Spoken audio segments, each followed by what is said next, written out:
嘉义市顺天堂病院，是柯世贤和伊的翁婿张振通一对医学鸳鸯博士共同来行医救世所在。伫阮遐有一个囡仔，那像是草屯哦，送个囡仔哦，讲伊个囡仔足上中，为草屯送来甲嘉义张振通柯世贤博士甲救好去。遐尼感谢的即个文具，伫一个足特殊的囡仔内底，所以就会当知影讲，迄个时阵真正救人无数。柯世贤毋若行医医病人，嘛伫政治面实践来医台湾的政治。当选嘉义市参议员，后补制宪国大代表，当选临时省议员，佮做过15党之久的台湾省议员，敢挑战、敢质疑的问政风格，互迄时的政坛留落真深的印象。柯世贤伊原本是算国民党的党员因为对国民党阿爸即个无满意咁退出国民党。伊伫临时省议会开始徛伫即个监督政府的立场甲即个李万基啦、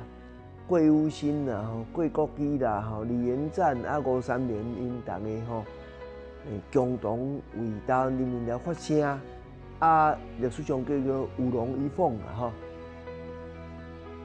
柯世贤选择退党，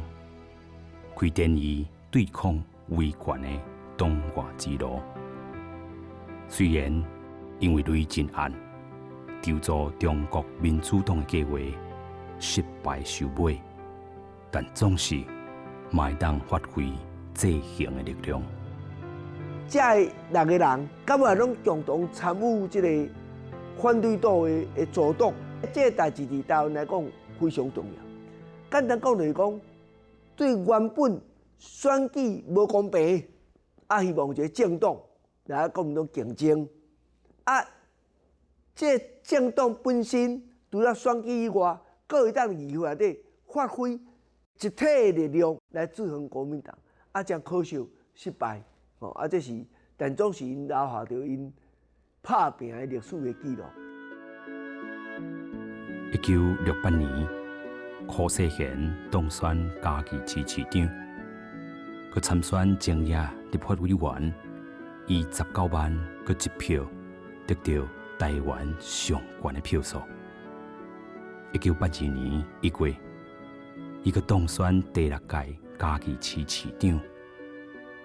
7月，恢复升格省合市，成做台湾第1位女性省合市市长。市政建设，互嘉义市民学乐，无党无派，加上伊清廉勤政，被封做嘉义妈祖婆。市长任内，柯世贤日日操，暝啊操，尽心尽力为嘉义市来建设。1983年，却因为工课伤忝，肝硬化来过身。为民意代表加市长这造成嘉义的地区的民众对女性参政就有真大的兴趣，较真大的注目。就知影讲，有影呢，地方自治实施，毋是干那男性会使参政，女性会使参政。这我相信影响真大。